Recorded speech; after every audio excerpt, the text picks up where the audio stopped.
la amable audiencia de Puntos de Vista, el programa de los líderes de opinión de Pereira y Risaralda. Hoy les tenemos aquí en Puntos de Vista una agradabilísima sorpresa. Él no es pereirano, yo le decía hace un instante, él es muy pereirano, de una raigambre local lo suficientemente profunda y amplia para poder decir que ha sido gerente de la Lotería de Risaralda, gerente de las antiguas empresas públicas de Pereira, imagínense. Ha ocupado cargos importantes en la Federación de Cafeteros, en la Federación de Cacaoteros, y ha vivido muchos años en Bogotá, pero para quienes lo conocemos es muy grato saber que el doctor Guillermo Botero Mejía está de nuevo entre nosotros. En un instante, después de esta pausa, entramos al diálogo con el doctor Guillermo Botero Mejía. Muévete sin ruido y sin emisiones. Con la seguridad de nunca quedarte sin carga. Energía de Pereira. El futuro es ahora.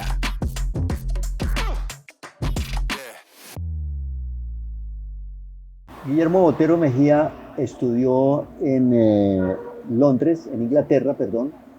Estamos hablando ahora que estudió en esa ciudad, en ese pueblo donde tuvieron preso a Oscar Wilde, el de la famosa balada de Reading, y también allá estudió economía. Posteriormente estudió ingeniería civil en la Universidad de los Andes en Bogotá, y también, no muy lejos de estos tiempos, estuvo en la Universidad Nacional de Colombia estudiando filosofía.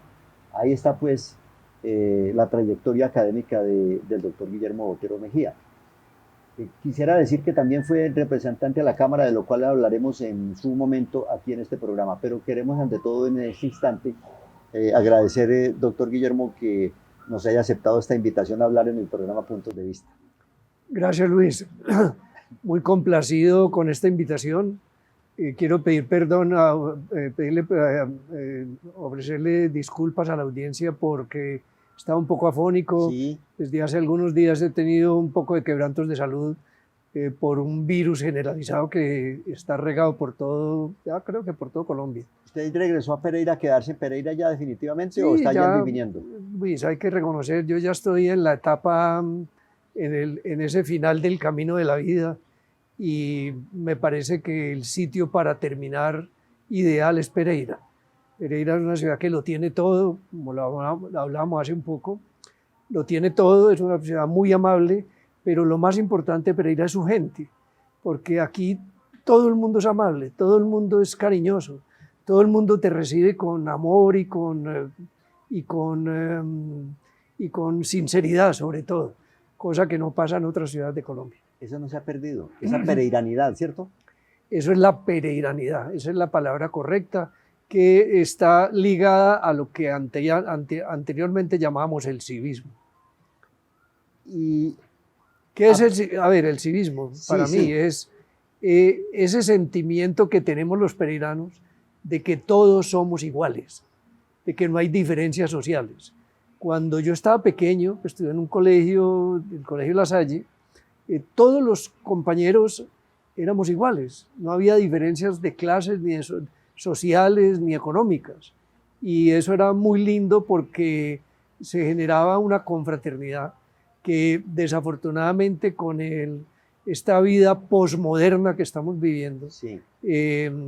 Donde lo que prima hoy es el dinero y el ansia de las cosas materiales, se ha ido perdiendo un poco. Pero en Pereira se conserva. La gente tiene ese sentimiento igualitario, de que todos somos iguales y de respeto mutuo el del uno por el otro. A pesar de las clases sociales y del dinero que tenga uno con el otro, porque hubo una época hasta los años 80, de pronto hasta los 90, en donde se hablaba mucho, doctor Guillermo, de los negros y los blancos, pero era solamente en los días de las campañas políticas. Eso era una cosa un poco más de tipo folclórico, por la política en los años 50 y 60 era así, pero realmente cuando estábamos pequeños, en los años 50, 60, 70 y hasta los 80, en Pereira no había diferencias de clases, todos éramos iguales.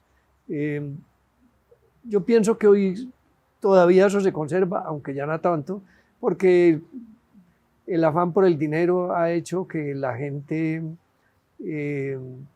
monte en su mente, Sí. en su estructura mental, vaya montando ideas de que son diferentes los unos de los otros.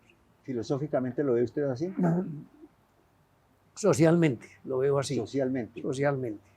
Porque cuando la gente consigue mucho dinero, tiene que creerse el cuento de que es diferente a los demás.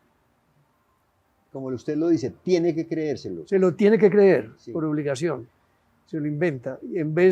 Y es una cosa triste de lo que es el afán por el dinero o por las cosas materiales.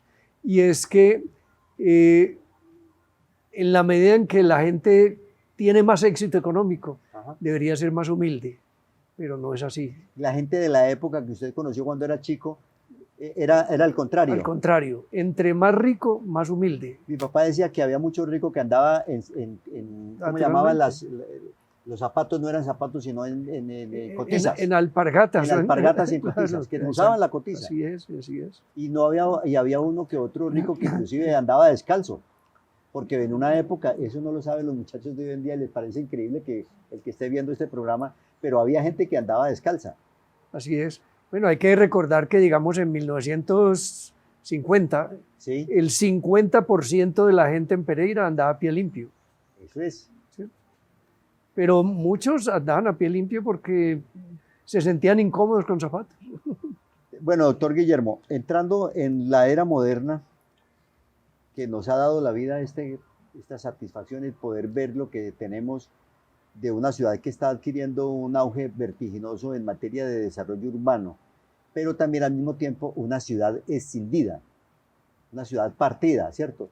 Los de Villa Santana están en Villa Santana y eso es una ciudadela, como lo fue Cuba en su tiempo, que era una ciudadela muy pobre y Cuba ya ha alcanzado unos grados de nivel socioeconómico y de ingresos a las de familias un poquitico, ya no son de estrato 1 y 2. En Cuba usted ya ve casas de estrato 4 y inclusive estrato 5, si se quiere, que con el nuevo catastro las han ido clasificando. En cambio, tenemos una ciudad escindida, digo yo, hacia el lado de Cerritos, por ejemplo, y de las zonas campestres, ¿cierto? Y hablo de ciudad escindida porque son como si fueran dos ciudades distintas, ¿o no? Bueno, es un fenómeno mundial, Luis. Sí. La gente, fundamentalmente, dependiendo del estatus socioeconómico de la gente se va encerrando en guetos.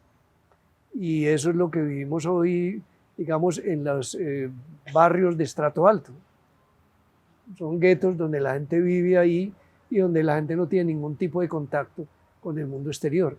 Eso es triste, pero es como el fruto de lo que yo ahora llamaba la posmodernidad. Sí. Es el triunfo del neoliberalismo salvaje y todo lo que conlleva eso. O sea, acuérdate que cuando el mundo era muy diferente antes de la caída del muro de Berlín. No me acuerdo en qué año fue, 89, si no 89. estoy mal. Cuando cae el muro de Berlín y cuando los americanos anunciaron el fin de la historia. ¿Por qué el fin de la historia? Porque el modelo de vida americano había triunfado para ellos. Y eso significó que la gente tenía que acostumbrarse, la gente tenía que meterse en el modo de vivir mandado por el capitalismo salvaje, como lo decíamos ahora. Eso ha tenido un impacto muy grande en la manera como vive la gente. Mire lo que es la juventud hoy. La juventud hoy es terriblemente individualista, muy diferente a como éramos nosotros. En la época nuestra, los años 60, 50, 60, 70 del siglo pasado, los jóvenes tenían un sentido más comunitario. Hoy el joven, el muchacho, el millennial que llaman, es terriblemente individualista.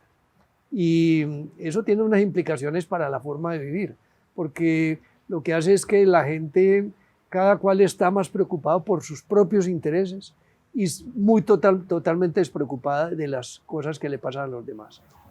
Vamos a un pequeño corte y regresamos en un instante. Soñamos con un mundo cada día más limpio. Y poco a poco, más personas se unen a este sueño. Un sueño con energías limpias. Energía de Pereira, una empresa que inspira sostenibilidad. Doctor Guillermo Botero, en ese contexto, ¿cómo ve usted a la ciudad de Pereira en relación con este proceso electoral que está buscando un próximo alcalde o alcaldesa? ¿Cierto? En ese contexto, en ese mismo contexto, ¿qué clase de persona, hombre o mujer, alcalde o alcaldesa, necesitaría Pereira para vivir esa historia de ese fenómeno social que está viviendo la ciudad y sin salirnos de lo que está pasando en el mundo? Luis, déjeme, yo le reconozco primero una cosa. A mí no me gusta la elección popular de alcalde. No le gusta. A mí me gustaba más el modelo anterior, donde los alcaldes eran nombrados. Eso tenía una ventaja, y era que si la persona no rendía, no funcionaba, no hacía el oficio, simplemente el gobernador o el presidente de la República lo cambiaba. Hoy, si a usted le toca un alcalde malo... Perdóneme, o le pedían al jefe político que venga. Cámbienlo, ¿no? Claro, ¿no? Eso pasó O sea, y esa intermediación de la política siempre ha existido y siempre va a existir, para que lo entendamos. Pero hoy, si a usted le toca un alcalde malo, le tocó 4 años, y le tocó para bien o para mal. ¿Qué características debería tener un alcalde para Pereira? Pensémoslo bien. En el modelo que tenemos. En el modelo que tenemos. Y es, primero, el alcalde debe tener un altísimo sentido de la justicia social. De tal manera que ese alcalde comprenda cuáles son los escenarios donde los empresarios pueden desarrollar sus actividades y los frutos del producto de la cooperación social que lo generan fundamentalmente los empresarios, que ese fruto sea repartido de una manera razonable. Usted hablaba ahora de la solidaridad. De la solidaridad, ¿cierto? Porque la solidaridad se ha ido perdiendo. Ya hoy, ¿qué pasa? Que los empresarios cada vez más van perdiendo el sentido de la solidaridad y por lo que decíamos, porque el empresario de alguna manera se empieza a creer que él, como fue exitoso en la parte económica, eso significa que él es un poquito mejor que los demás y empieza a mirar por encima del hombro a el resto de la sociedad. Ese alcalde tiene que tener entonces un gran sentido de la justicia. Segundo, tiene que tener un sentido de la historia, que conocer la historia, ¿ya? Y tercero, tiene que ser un buen ejecutor. En Pereira hace 50 años no hacemos una calle nueva. En la última avenida importante, que fue la avenida Sur, la hizo el alcalde Juan Guillermo Ángel, en el año, si no estoy mal, creo que fue en el 80.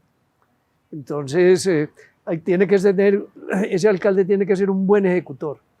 Obviamente, condición necesaria y sine qua non, que sea honrado, cosa que cada vez es más difícil encontrar en Sodoma y en Gomorra, esos justos de los que hablaba la Biblia.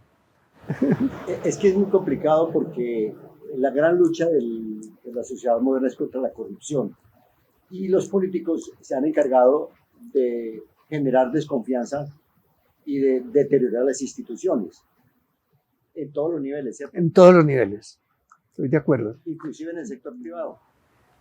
La corrupción en el sector privado también está generalizada, cuidado.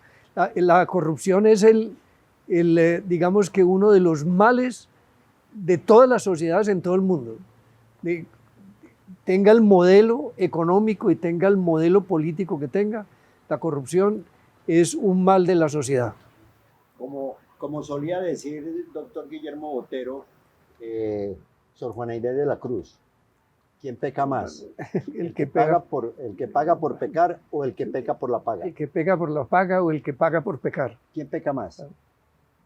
Es muy triste porque, o sea, cuando a mí me tocó ser administrador público, y yo te quiero reconocer una cosa, Luis, para el ser humano, para una persona que tenga una cierta participación en la sociedad, lo más importante que puede haber es el servicio público. En el servicio público el ser humano se siente totalmente realizado cuando lo hace bien hecho. En la época nuestra no había corrupción, o sea, todos los contratos eran limpios, todo se hacía de una manera abierta y los políticos eran honrados.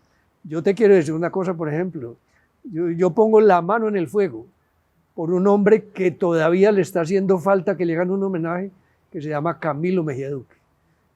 Camilo fue un gigante, un hombre muy importante a nivel regional y a nivel nacional. Nacional, sí, claro. Y Camilo fue un hombre que nació y murió pobre. Fue uno de los fundadores del departamento de Absolutamente, pero nunca le han querido hacer el homenaje que le correspondió dentro de ese proceso. Casi que todos los méritos se los han dado a otros personajes, a quienes respeto naturalmente mucho. Guillermo Botero Mejía, en un instante de nuevo con nosotros para la despedida de este programa. ¿Te imaginas un aeropuerto cerca de lo mejor de la región? En 15 minutos estás en el Bioparque Ucumarí. En 1 hora te enamoras de Salento. En 65 minutos te diviertes en el Parque del Café. Aeropuerto Internacional Matecaña, cerca de todos tus destinos. Doctor Guillermo Botero Mejía, durante muchos años Pereira ha sido reconocida por 2 factores muy importantes. Uno, la calidad de vida que en el promedio nacional es de los mejores según el DANE. Y según nosotros también, porque pasamos muy sabroso en esta ciudad, ¿cierto?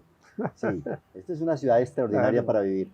Pues tanto que se nos llenó de bogotanos, ¿no? El 25 al 35% de las ventas de bienes y muebles en apartamentos y en casas se está vendiendo hacia afuera. Bogotá, Cali y otras ciudades. Claro. Y el otro fenómeno importante es que Pereira es un centro de negocios. Aquí siempre se ha movido casi desde la fundación, cuando pasaban las recuas de mulas que tenían que pasar por aquí, porque esta es una plataforma geoestratégica. Era una ciudad mi padre lo decía, ¿no? Para hacer negocios, vámonos para Pereira. En esos 2 factores, ¿cómo ve el contexto de lo que está pasando en este momento con toda la crisis económica que hay en el país y para dónde va la ciudad en esos 2 sentidos? A ver, Luis, tú lo estás diciendo. Primero, Pereira tiene una situación estratégica para todo lo que tiene que ver con la actividad empresarial, fundamentalmente para el comercio, por la ubicación que tiene desde el punto de vista logístico y desde el punto de vista de comunicaciones. Ese es un primer punto. Segundo, la calidad humana del pereirano no existe en otra parte. Tú vas a un almacén, vas buscando alguna prenda de vestir o alguna cosa, y si el tipo no la tiene, el tipo te lleva al almacén de la competencia para que tú lo compres allá. Y sin y con toda tranquilidad, esa persona te recomienda dónde ir a comprar. El ser humano, el pereirano no es egoísta, es descomplicado, es amable y le gusta compartir en la sociedad. Y nosotros tenemos una gran cualidad, que es la belleza y la calidad humana de la mujer pereirana. Eso es un factor importantísimo de lo que hace que el pereirano tenga esa calidad humana que desafortunadamente en otras partes no existe. El doctor Guillermo Botero Mejía habla con mucha propiedad de estos aspectos que está mencionando. Digo yo, me atrevo a opinar y a hacer el análisis concluyente por una razón muy sencilla, porque la mayor parte de su vida, en los últimos años sobre todo, ha estado fuera de la ciudad, ¿cierto? He ido y he venido. Ha ido y ha venido. Nunca se ha destetado de Pereira. Pero nunca me he separado de Pereira porque Pereira... Es que se dice, doctor Guillermo, un pereirano. No, y Luis conoce muy bien lo que llaman la maldición de Cañarte. Sí, la profecía del padre Cañarte. Que al que a Pereira va, Pereira vuelve. Claro. Pero es básicamente por eso, porque le ha tocado, o sea, tiene la capacidad de establecer diferencias. Ha vivido otros mundos, ha estudiado en Inglaterra, ha estado en otros países y en otras ciudades y nos puede decir perfectamente cuál es la condición humana del pereirano, de la cual nos sentimos siempre muy orgullosos. Y por eso nunca dejamos de ser optimistas. Finalizamos este programa, pero queremos hacer un segundo programa con el doctor Guillermo Botero aquí mismo para que nos hable de política, porque su experiencia en el Congreso de la República es sencillamente extraordinaria y les dejo la expectativa para mañana en este programa, en este punto del programa Puntos de Vista, aquí, donde están los líderes de opinión de Pereira y Risaralda. Hasta entonces.